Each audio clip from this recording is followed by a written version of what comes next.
Alright, it's an absolute belter of a day. It's boiling hot. So stupidly I've decided to come into the polytunnel. Today's job is to get a grip on these tomato plants.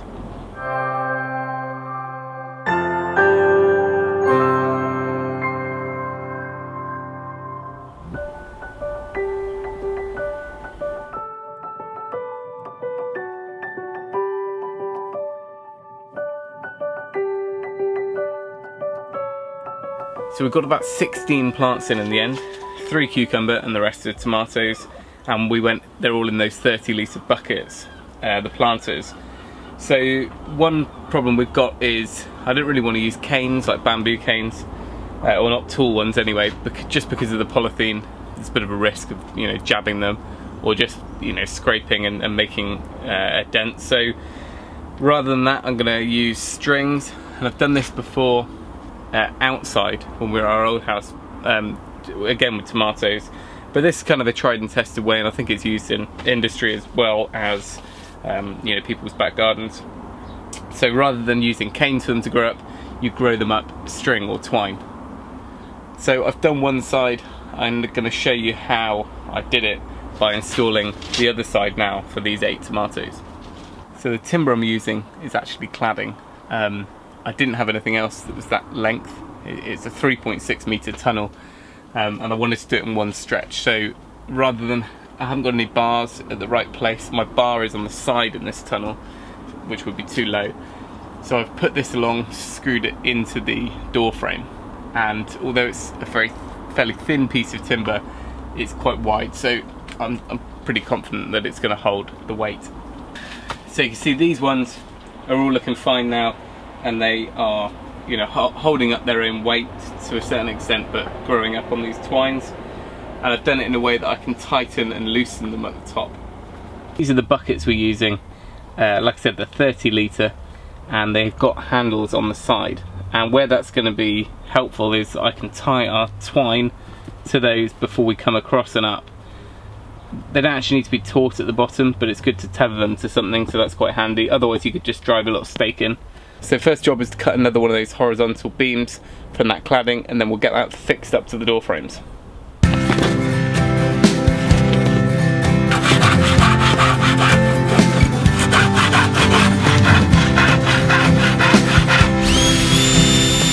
Put a screw in the other end to sit it on because I'm working my own.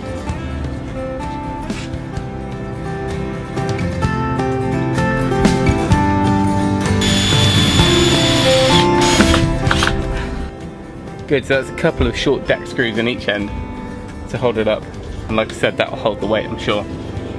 So now we need to cut our twine and drop it down to each bucket. So what I've been doing is going around the timber at the top twice. You can get little like wheels or almost like a fishing reel at the top to tighten and slacken, but if you do it this way and then just tie a knot that you can easily undo, then as we need to either give more slack or take it up to keep the string fairly taut, we can adjust it at the top there. So I've been winding them clockwise around the string. Now if you were like me and you're a bit behind and they were already up at a decent height, and you haven't got your strings in before you plant, then you can kind of retrospectively wind it anti-clockwise back around the plant to give it a start. And then once every sort of 4 or 5 days you can just retweak it, just give it another twist. And you want to leave it fairly slack because the last thing you want to do is cut into the stalk. And then we'll just tie it off on our handle. The weight of the plant is still bearing down the stem into the soil. You're simply stopping it from, you know, tipping over. So this just adds an extra element to its support.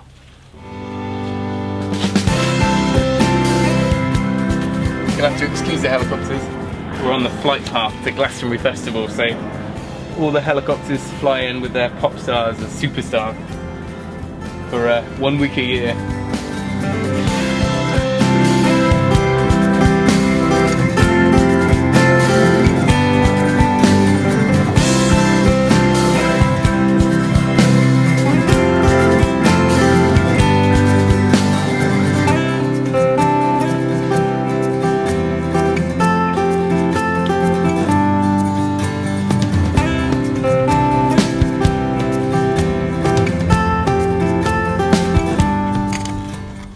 So now we've got everything supported, we need to look at what we need to do to kind of prune them to keep them going.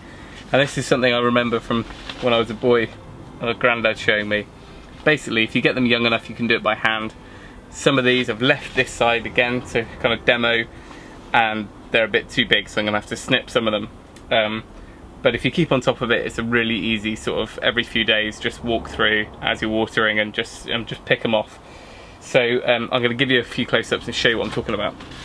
So I'm probably going to get the terminology wrong here, but here we've got the main stem of the plant, which is obviously what we want to grow up and up and up.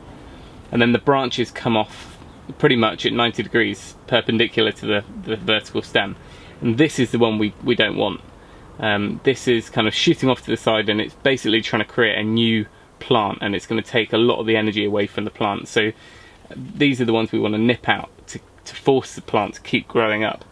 When they get to about this size, I'm going to cut them. But if you can get them early enough, for instance, if we move up a bit here, you can see there's a leaf already starting there. You can literally just pick them out. Up here it's a bit unusual. This one here is actually one that we haven't pricked out.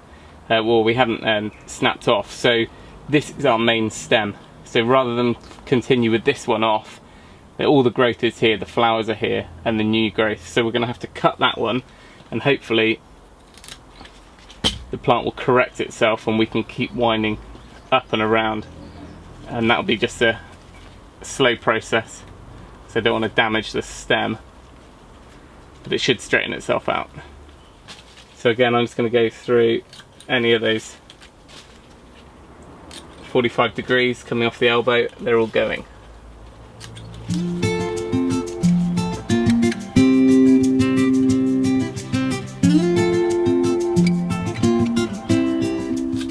Actually really vigorous, the growth on those, and if you're not careful you can get them growing right out the bottom, almost where the roots are, trying to start a new plant. So you want to take those out as well. You can see that one is almost, it's already got some flowers on it, it's trying to create a whole new plant just out the base of the tomato. So that's another one to keep an eye on. And the reason for doing it really is because we don't have a huge growing season. If you tried to let all these flowers set and you just have flowers everywhere, which is great, you know, you're going to get loads of fruit, nothing will ripen, so it's kind of pointless. Of course, if you get the bush tomatoes, the ones that just sort themselves out, you can just forget about them really, and they're quite handy for outside if you just want a short row of them. Once they're in, you don't really need to do too much to them.